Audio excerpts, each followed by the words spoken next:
ஆதிரா ஜங்ஷனில் இன்றைக்கி சப்பாத்திக்கு சரியான காம்பினேஷனான ரிச்சான டேஸ்ட்டில் சிக்கன் டிக்கா எப்படி செய்கிறதுன்னு பார்க்க போகிறோம்.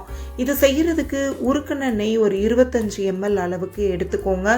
அதில் 2 டேபிள் ஸ்பூன் அளவுக்கு கடலை மாவு சேர்த்துக்கோங்க.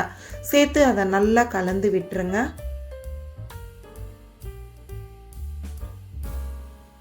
அடுத்ததாக காரத்துக்கு 2.5 டேபிள் ஸ்பூன் அளவுக்கு தனி மிளகாய் பொடி சேர்த்துக்கோங்க.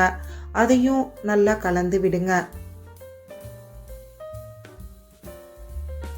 2 டேபிள் ஸ்பூன் அளவுக்கு புளிக்காத கெட்டி தயிர் எடுத்து போட்டுக்கோங்க.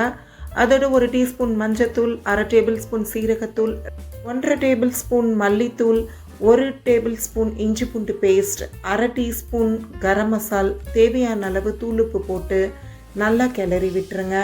இதில் தண்ணிக்கு பதிலாக நான் தயிர் ஊற்றின அந்த மேலாவில் இருக்கிற தண்ணியை சேர்த்துக்கிட்டேன். இது எல்லாத்தையும் நல்லா பேஸ்ட்டாக வர்ற அளவுக்கு கலந்து விட்டுருங்க. அடுத்ததாக எலும்பும் கறியும் சேர்த்து ஒரு 300 கிராம் அளவுக்கு சிக்கன் வாங்கிக்கிட்டேன். அதில் இந்த கலந்து வச்சுருக்க பேஸ்ட்டை போட்டு நல்லா கைகளாலேயே பெசரி விட்டுருங்க. ஒரு 1/2 மணி நேரம் ஊறட்டும். இப்போ மிக்ஸி ஜாரில் ஒரு பழுத்த தக்காளி, அதோட உள்ளங்கை அளவுக்கு முந்திரி பருப்பு, 1 டேபிள் ஸ்பூன் சோம்பு போட்டு நல்லா கூலாக அரைச்சி எடுத்துருங்க. இப்போ கடாயில் கொஞ்சம் போல் நல்லெண்ணெய் ஊற்றிட்டு வாசனைக்காக ஒரு சின்ன துண்டு பட்டை போட்டிருக்கேன். அது நல்லா பொரிஞ்சதும் ஒரு பெரிய வெங்காயத்தை பொடி பொடியாக நறுக்கி அதில் சேர்த்துருங்க. மிக்ஸி ஜாரில் அரைச்சி வச்சுருக்க பேஸ்ட்டை அதோடு சேர்த்துட்டு மேலே மிக்ஸி ஜாரை கழுவி அந்த தண்ணியை அதில் ஊற்றிடுங்க. அது கொஞ்சம் கொதிக்கும் போது நாம் 1/2 மணி நேரமாக ஊற வச்சுருக்க சிக்கனை அதில் சேர்த்து நல்லா கிளறி விட்டுருங்க.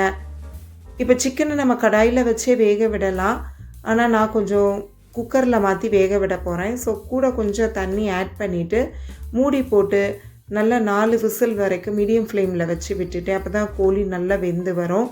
இப்போது எனக்கு கொஞ்சம் உப்பு உரப்பு தேவைப்பட்டுச்சு. அதனால் மிளகாய் பொடியும் உப்பும் சேர்த்துக்கிட்டேன். கொஞ்சம் போல் கஸ்தூரி மேத்தியும் அதில் சேர்த்து நல்லா கிளறி விடுங்க. இதெல்லாம் நல்லா கொதித்து கொஞ்சம் வத்தி வரவும் நம்ம ஸ்டவ்வை ஆஃப் பண்ணிடலாம். அவ்வளோதான், நம்மளோட சுவையான சிக்கன் டிக்கா ரெடி ஆயிடுச்சு. இது அப்படியே சுட சுட நல்லா ஒரு சாஃப்ட் சப்பாத்திக்கு சர்வ் பண்ணிங்கன்னா டேஸ்ட் ரொம்ப சூப்பராக இருக்கும். இந்த ரெசிபி உங்களுக்கு பிடிச்சிருக்கும் நம்புறேன். பிடிச்சிருந்தா ஆதிரா ஜங்ஷனை லைக் பண்ணுங்கள், ஷேர் பண்ணுங்கள், சப்ஸ்கிரைப் பண்ணுங்கள். மறக்காமல் பெல் ஐக்கானையும் ப்ரெஸ் பண்ணிவிடுங்க. மீண்டும் ஒரு ரெசிபியோடு சந்திப்போம்.